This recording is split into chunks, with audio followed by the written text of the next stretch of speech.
الحمدللہ رب العالمین والصلاة والسلام علی سید الانبیاء والمرسلین وعلی آلہ واصحابہ اجمعین، اما بعد، اعوذ باللہ من الشیطان الرجیم، بسم اللہ الرحمن الرحیم۔ ان السمع والبصر والفؤاد كل اولئک کان عنہ مسئولا۔ صدق اللہ العظیم۔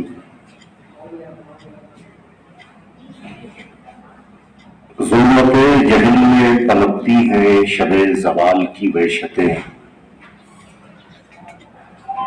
ظلمت جہل میں پنپتی ہیں شب زوال کی وحشتیں،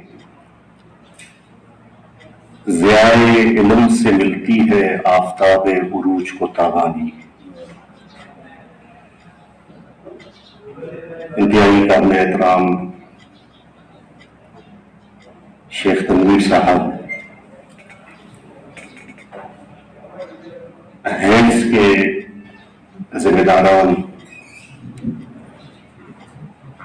اور مجھے سننے والے خواتین و حضرات، السلام علیکم۔ سب سے پہلے میں اس ویبینار کے منتظمین کا تہہ دل سے شکریہ ادا کرتا ہوں کہ انہوں نے میری عزت افزائی کی اور مجھے اپنے طالب علمانہ خیالات کے اظہار کا موقع عنایت فرمایا۔ زندگی کے مختلف شعبوں میں سماج کی ترقی و تعمیر کے ہینڈز کی بلند پایہ کاوشوں کو میں سلام پیش کرتا ہوں اور ان فلاحی رفائی کاموں میں سرگرم عمل ہینڈز کے تمام ذمہ داران کو خراج تحسین پیش کرتا ہوں۔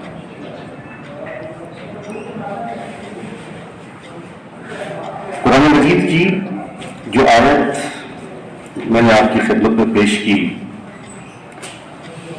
اس کا ترجمہ آپ کی خدمت میں پیش کرتا ہوں۔ اللہ تعالیٰ فرماتا ہے ان السمع والبصر والفؤاد کل اولئک کان عنہ مسئولا۔ بے شک سماعت، بصارت اور عقل، ان چیزوں کے بارے میں پوچھا جائے گا۔ انسان کی سمعی صلاحیتوں کے بارے میں، بصری صلاحیتوں کے بارے میں اور عقلی صلاحیتوں کے بارے میں انسان سے پوچھا جائے گا۔ دوسرے الفاظ میں انسان کی علمی صلاحیتوں کے بارے میں، ادراکی صلاحیتوں کے بارے میں، غور و فکر کی صلاحیتوں کے بارے میں انسان سے کوسچن کیا جائے گا کہ ان کو کس طرح استعمال کیا۔ قرآن مجید میں جا بجا اللہ تعالیٰ انسان کو دعوت فکر دیتا ہے۔ غور و فکر کی صلاحیتوں کو قرآن مجید کے اندر جا بجا اکسایا گیا ہے، ابھارا گیا ہے۔ آفاق و انفس پر انسان کو دعوت فکر دی گئی ہے تاکہ انسان کی علمی صلاحیتیں نشوونما پائیں۔ ایک مقام پر اللہ تعالیٰ فرماتا ہے ان فی خلق السماوات والارض واختلاف اللیل والنہار لآیات لأولی الالباب۔ بے شک زمین و آسمان کی تخلیق میں اور گردش لیل و نہار میں عقل رکھنے والوں کے لیے نشانیاں ہیں۔ یعنی زمین کا نظام ہے، آسمان کا نظام ہے اور گردش لیل و نہار کا نظام ہے۔ اس پر غور کرنے سے، اس پر فکر کرنے سے انسان کو ہدایت بھی نصیب ہوتی ہے، معرفت کا دروازہ بھی کھل جاتا ہے، لیکن یہ تذکیر کائنات کی دعوت بھی ہے۔ تاکہ ہم اپنی ادراکی صلاحیتوں اور غور و فکر کی صلاحیتوں کو بروئے کار لاتے ہوئے تذکیر کائنات کے باب میں پیش قدمی کریں۔ انسان کو اللہ تعالیٰ نے عظمت عطا کی، خالصتاً علم کی وجہ سے عظمت عطا کی۔ انسان کو مخلوقات عالم پر فضیلت حاصل ہے، برتری حاصل ہے، علم کی وجہ سے حاصل ہے۔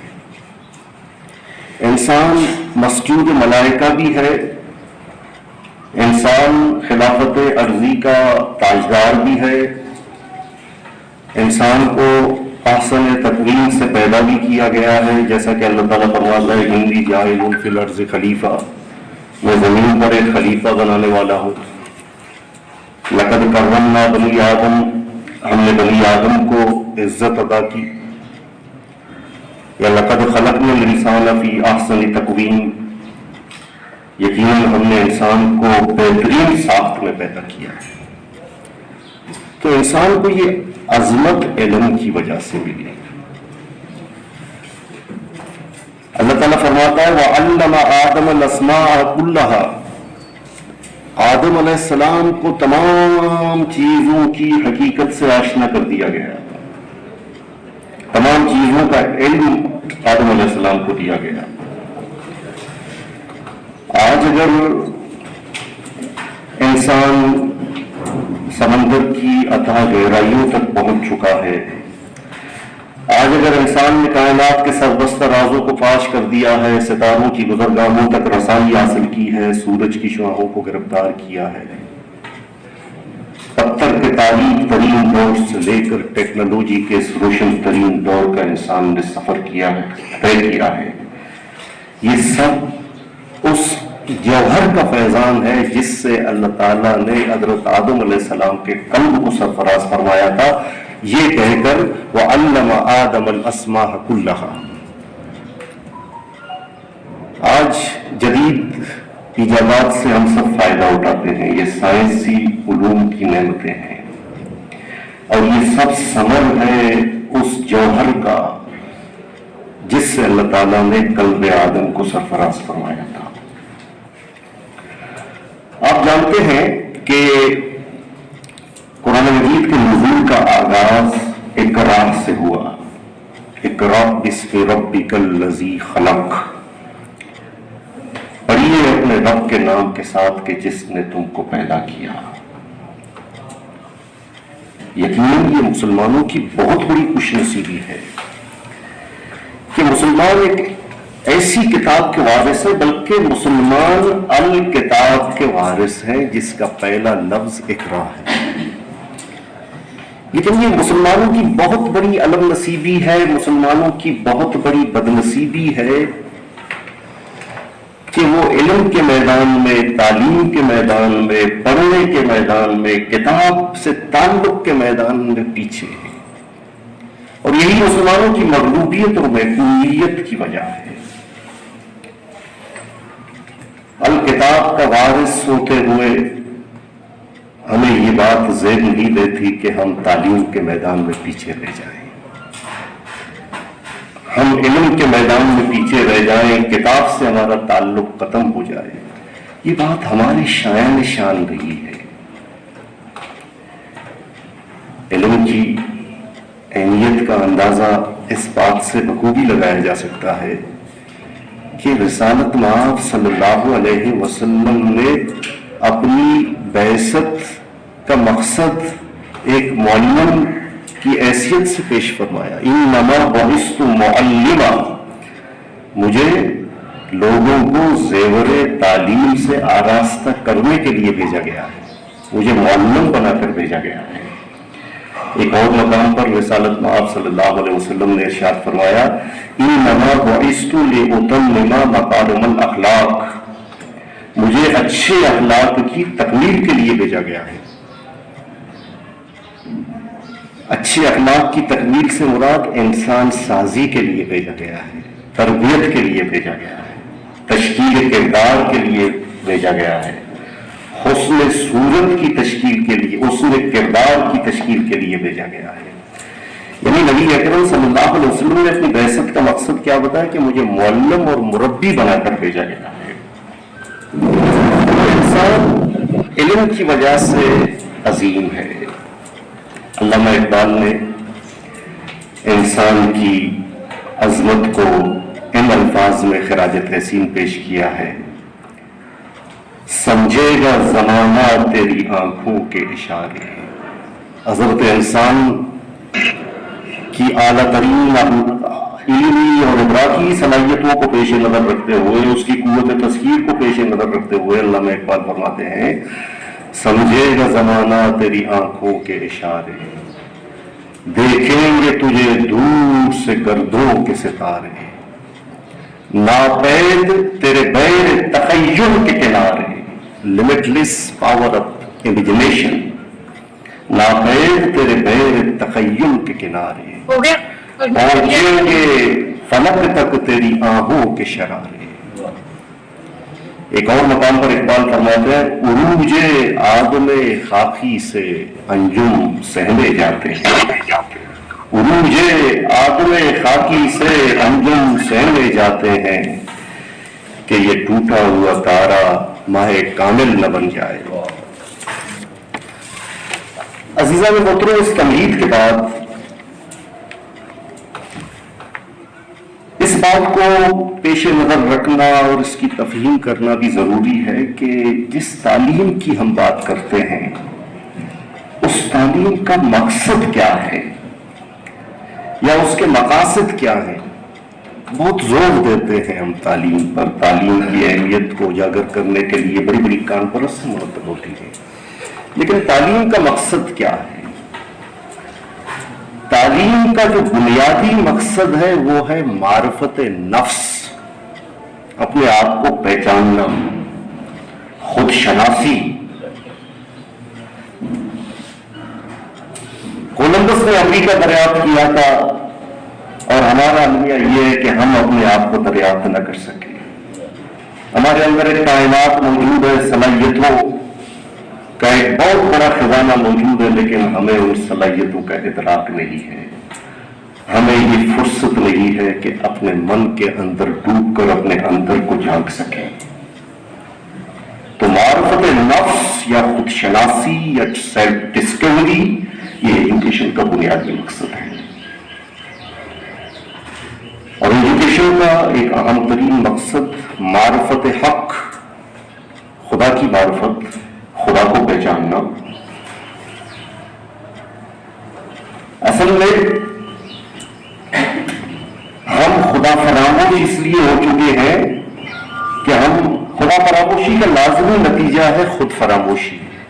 ہم نے اپنے آپ کو فراموش کر دیا ہے، اپنی حقیقت کو فراموش کر دیا ہے، اس لیے کہ ہم خدا کو نہیں جانتے، خدا کو نہیں پہچانتے.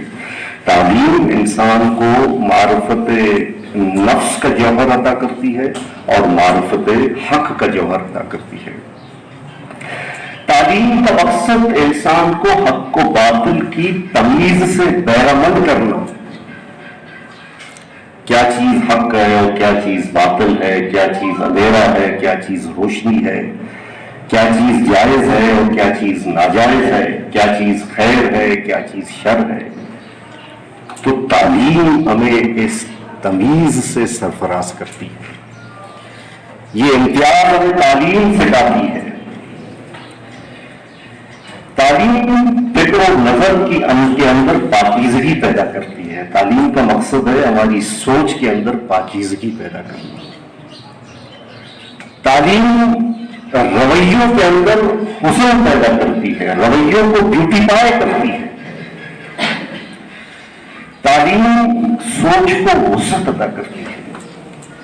تعلیم انسان کو سوچ کی پستی سے، سوچ کے جمود سے نجات عطا کرتی ہے. تعلیم انسان کو نئے تصورات سے آشنا کرتی ہے. تعلیم انسان کے اندر تسخیر کائنات کی امنگ بیدار کرتی ہے. تعلیم انسان کی غور و فکر کی صلاحیتوں کی آبیاری کرتی ہے. ترقی کے سفر میں انسان کے اندر پیش قدمی کے لیے آمادگی پیدا کرتی ہے. وسعت پیدا کرتی ہے، برداشت پیدا کرتی ہے، رواداری پیدا کرتی ہے، بردباری پیدا کرتی ہے، اختلاف کے آداب سکھاتی ہے تعلیم۔ آج ہم نے 74 برس کا فاصلہ طے کیا ہے، لیکن ہمیں اختلاف کا سلیقہ بھی نہیں آتا۔ میری سوچ، میری رائے، میں عقل کل ہوں، میری بات عرف آخر ہے۔ میں نے کبھی اپنے ذہن کے اندر یہ گنجائش نہیں رکھی کہ میری رائے سے اختلاف کیا جا سکتا ہے، یا میری رائے کے علاوہ اور بھی آرا ایگزسٹ کرتے ہیں۔ مجھے یہ سبق یاد نہیں ہے کہ I agree to dish agri.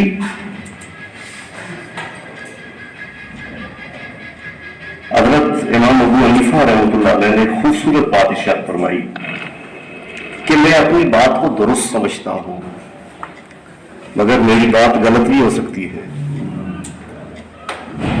اور میں امام مالک کی بات کو غلط سمجھتا ہوں، مگر ان کی بات درست بھی ہو سکتی ہے۔ تعلیم سکھاتی ہے۔ آپ مجھ سے اختلاف کر سکتے ہیں، یہ آپ کا حق ہے، لیکن اگر آپ کے اس حق پر قدغن لگائی جائے تو میں آپ کے ساتھ مل کر اس حق کے لیے جدوجہد کروں۔ یہ تعلیم سکھاتی ہے۔ لیکن افسوس کہ ہم اختلاف کے آداب سے ناشنا ہیں۔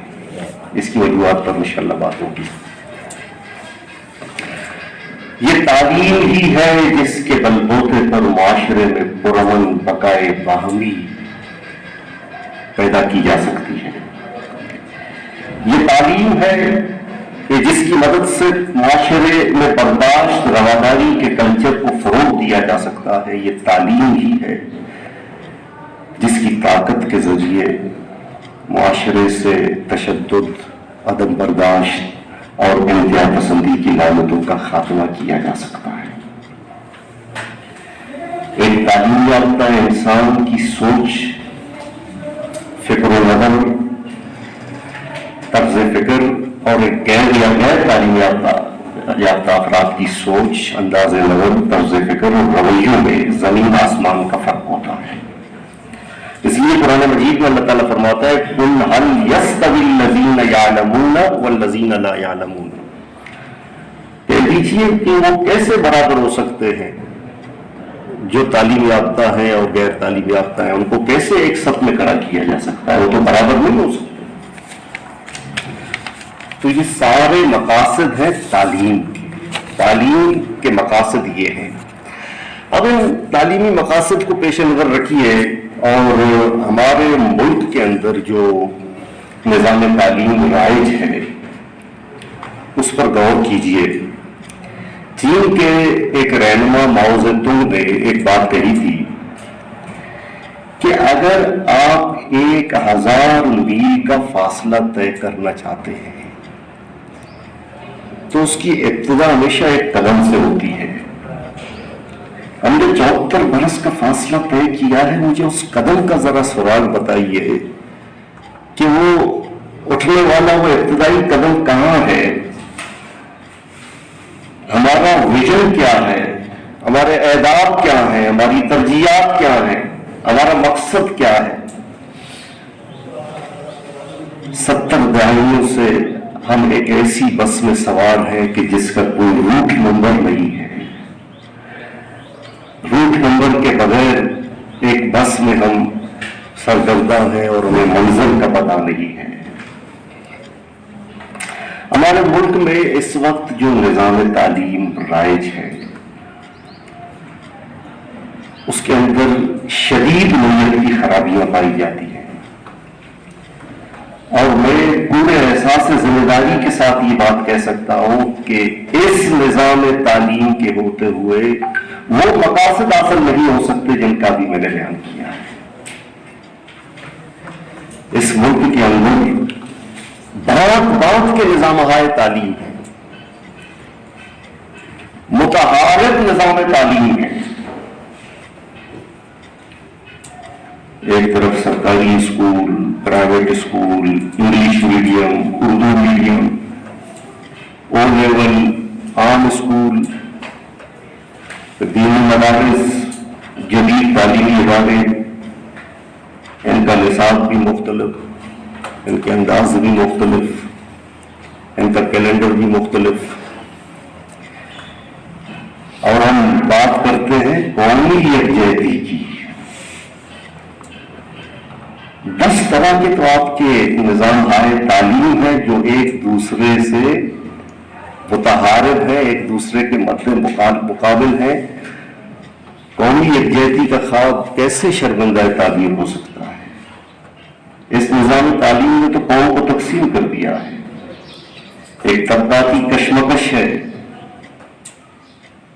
جو پورے ملک کے اندر موجود ہے، طبقاتی نظام ہے جو اس تعلیم کا فیضان ہے اور اس کا نتیجہ ہے۔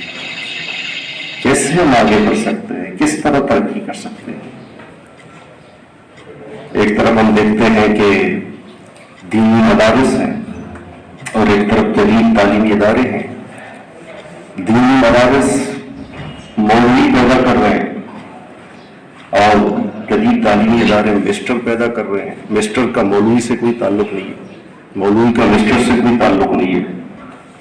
مولوی کو جدید تعلیم کے بارے میں کچھ پتہ نہیں ہے اور مسٹر کو دینی علوم کے بارے میں کچھ پتہ نہیں ہے۔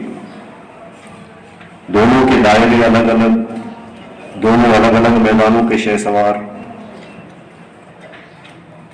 تو کس طرح ہمارے مقدر کا ستارہ چمک سکتا ہے؟ حالانکہ تعلیم کی دوئی کا جو یہ نظریہ ہے یہ غلط ہے۔ اللہ تعالیٰ نے ہمیں اس دنیا میں بھیجا ہے اور آخرت کا راستہ اسی دنیا سے ہو کر گزرتا ہے۔ ہم کوئی خلائی مخلوق نہیں ہے، یا کسی خلا سے مذہب کا تعلق نہیں ہے کہ آپ خلا کے اندر گئے اور کچھ مخصوص مراسم انجام دے کر آپ دوبارہ دنیا میں آ گئے، بلکہ اس دنیا میں رہ کر دین کے احکامات پر عمل کرنا ہے۔ تو سائنسی ترقی کے جتنے مظاہر ہیں یا دینی علوم کی جو سلسلہ ہے، یہ سب در حقیقت اس کا فیضان ہے جس سے اللہ تعالیٰ نے حضرت آدم علیہ السلام کے قلب کو بالکل شروع میں سرفراز فرمایا تھا، وَعَلَّمَ آدَمَ الْأَسْمَاءَ كُلَّهَا۔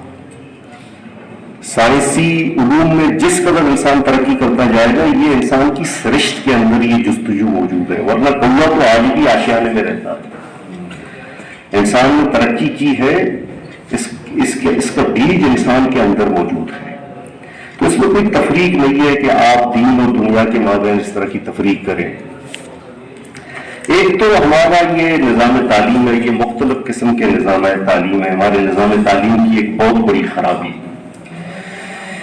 دوسری بہت بڑی خرابی ہمارا فرسودہ نصاب ہے۔ اس نصاب کو بدلنے کی ضرورت ہے، اس کو جدید سائنسی خطوط پر آراستہ کرنے کی ضرورت ہے۔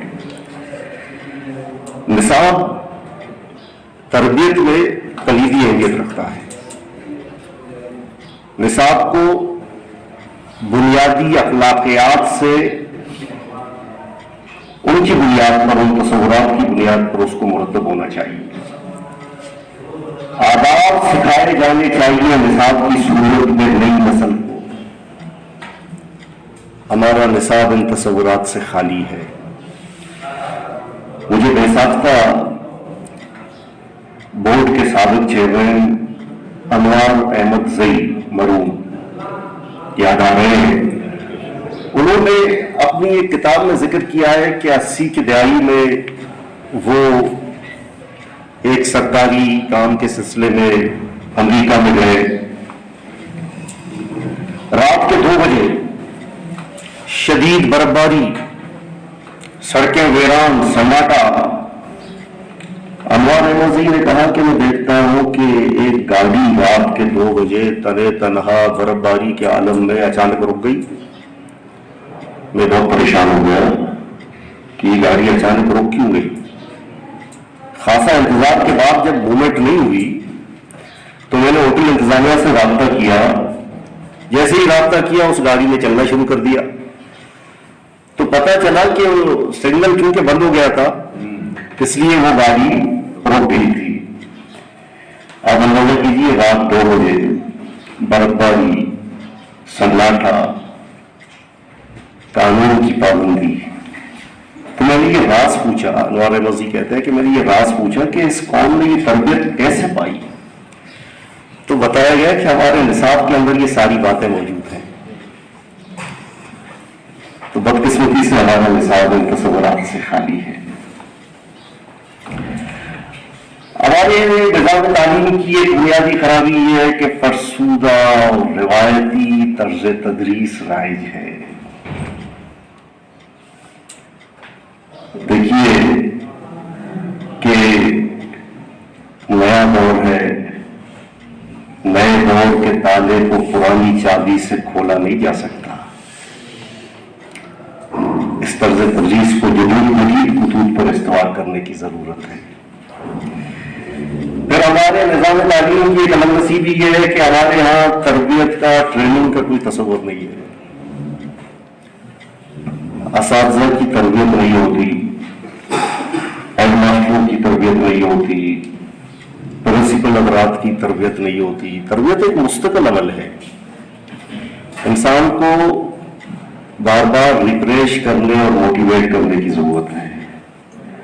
اور چونکہ تعلیم ایک کلیدی شعبہ ہے، قوموں کی ترقی کا تمام تر انحصار تعلیم پر ہے، اور تعلیم کا محاذ اساتذہ کے ہاتھ میں ہے.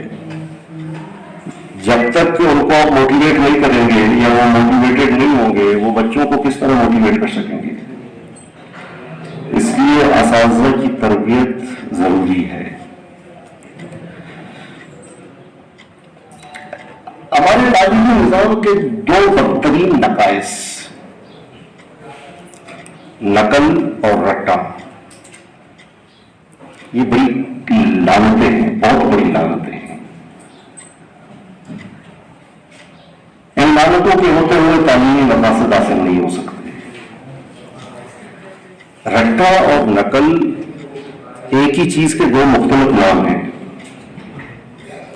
دونوں میں وہی فرق ہے جو 2.5 اور 2.5 میں ہے. 2.5 اور 2.5 میں کیا فرق ہے؟ رٹا اور نقل میں وہی فرق ہے. نقل میں کاغذ سامنے رکھا ہوا ہوتا ہے جس کو بچہ نقل کر رہا ہوتا ہے، کاپی کر رہا ہوتا ہے. اور رٹا میں وہی کاغذ دماغ کے اندر موجود ہوتا ہے جس کو طالب علم چھاپ رہا ہوتا ہے. تو دونوں میں تو کچھ فرق نہیں. انڈرسٹینڈنگ یہاں بھی نہیں ہے، انڈرسٹینڈنگ وہاں بھی نہیں ہے. تخلیقی صلاحیت ادھر بھی نہیں ہے، ادھر بھی نہیں ہے.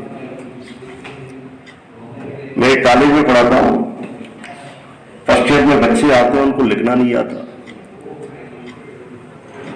اس لیے نہیں آتا کہ وہ نقل اور رٹے کی پیداوار ہے، اور رٹے اور نقل کی پیداوار سے یہی توقع کی جا سکتی ہے. ان کو یہ موقع نہیں دیا گیا کہ اپنی تخلیقی صلاحیتوں کو بروئے کار لائیں.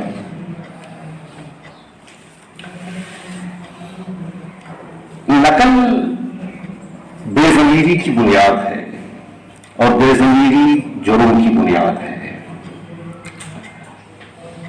دونوں لعنتوں کو ختم کرنے کے لیے ہم سب کو مل کر اپنا کردار ادا کرنا چاہیے. ایک اور مصیبت یہ ہے کہ ہمارے ہاں کوانٹٹی پر بڑا زور ہے، کوالٹی پر کوئی توجہ نہیں ہے.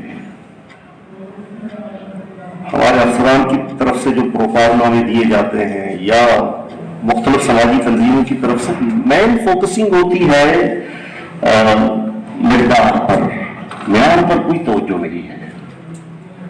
کوانٹٹی کو فوکس کیا جاتا ہے، کوالٹی پر کوئی توجہ نہیں ہے. یا پھر میں یہ کہوں کہ کمیت پر بڑا زور ہے، کیفیت کا کوئی پرسان حال نہیں ہے.